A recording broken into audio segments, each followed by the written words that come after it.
was everything that I'd hoped it to be. It was dark. There were scantily clad women running around, waitresses. There was a sense of danger. A crazy place. Everything was just crazy. It was heaven. It really was. To me, it was the most exciting place I had ever been in my life. There were people there that were like me. Different. I was always different, and I felt out of step with people that I went to school with. And when I walked in the door, I went, here's my place, my crowd, my people, and I loved it. It was a lifestyle. It was something that just wrapped itself around me and pulled me in. Something that it was almost intoxicating to me. I craved it. I loved the fact that I could play there. The Cellar was like a music battleground, or you might say, because you could play anything and everything there, and you could learn from the older players who had been there for so long. At one time, I felt like I was in a band with about 30 or 40 guys, you know, and we were all in the same band, but only 3 or 4 or 5 of us could work together at one time. You could play whatever you wanted. You didn't have to play for a dance floor and play top 40 so people could dance to that beat. You could play any songs that you felt like playing. You know, they talked about us quite a bit. I heard it several times from a lot of, especially the musicians around Dallas and everything, is they kind of looked down on us a little bit for being on that Cellar circuit. I wanted to play, and I know all my friends, we wanted to play, and we played every night. You know, and these guys could have their Friday and Saturday. We wanted to play every night, you know, and we did for years. It was very competitive. Oh my God. The term, and what we all called it, was gunslingers. The guitar players were like gunslingers. The new guy would come to town and everybody would take him on. You know, it was gunslinging. And some of the best were there, you know. The hottest, best guitar players in Texas went through there, you know. I'm sick of them now, but, you know. Well, you could do anything and everything at the Cellar. I mean, whatever you think went on, did. We lived for strange. This is Fort Worth, you know, Texas, and there's that pioneer spirit. You know, it wasn't hard to get into a fight. It was very hard to stay out of one. It was a very dangerous time. You know, they're rugged individualists. You know, that true American spirit, in my opinion. We, the musicians and the people, were changing rapidly. We changed from greasers to long hairs. We changed from popping pills to smoking dope. You know, we were in the middle of that upheaval and change in that static Cellar atmosphere. The change took place through the Cellar, but the Cellar didn't change.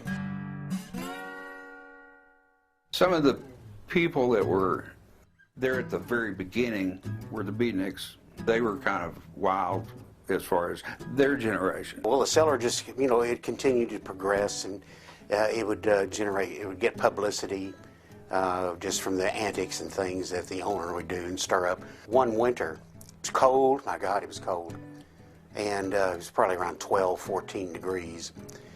He decided to get a bunch of him and some of the beatnik guys that hung around there, went to Trinity Park there off of 7th Street, right near Montgomery Ward's, and they went down to the duck pond, and they built a fire. It looked like that they had captured and killed these ducks that were in, you know, all the ways around the pond, but what we had were chickens that had not been feathered yet.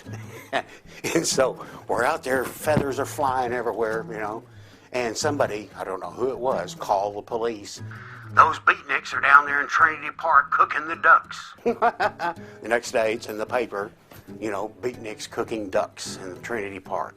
My generation, we were teenagers. We were wild and ready to bust loose, rebels. Every generation has the rebel factor.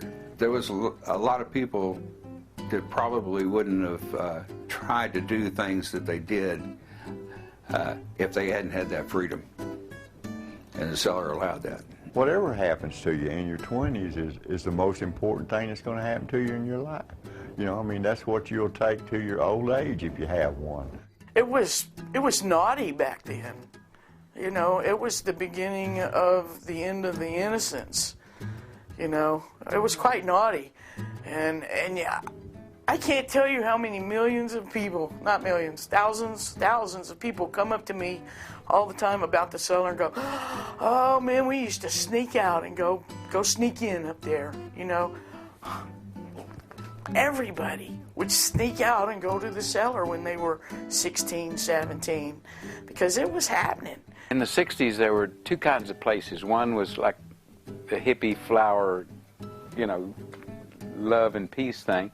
The other was kind of the old down and out dirty blues kind of joint, and the Cellar was that place. I don't know. I spent 7.5 years going to the Cellar, and I still don't know what the draw was, why I couldn't leave it, and why it meant so much to me. The Cellar was a lot of things to a lot of people, and a lot of them very different. You know, to me, the Cellar was just all about being able to play the music we wanted to play. It was like going to school. I have to say it's where I got a lot of my early inspiration from. Was the musicians there were just so great. The music was great. Some of the best musicians I have ever known or will ever know came from there. And that's the beauty of the Cellar. It's the quality of the music. And just, it's kind of like the Cavern was to the Beatles. It's just, it was a magical place, but also a scary place. I would be a different person today had I not gone through the Cellar, I'm sure. And I can remember one night, the joint's jumping, it's midnight, you know, I'm standing there drinking my Coca-Cola. I really didn't drink. I did all the drugs a human being could do, but I didn't drink. And this guy walks up to me and he's going, let me take you out of here.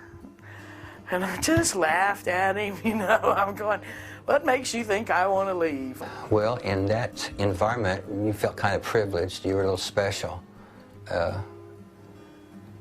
People gave you deference. They knew you were involved with the Cellar. Although most people, you couldn't rent a room or get an apartment easily if they knew you worked at the Cellar. It had such a bad reputation.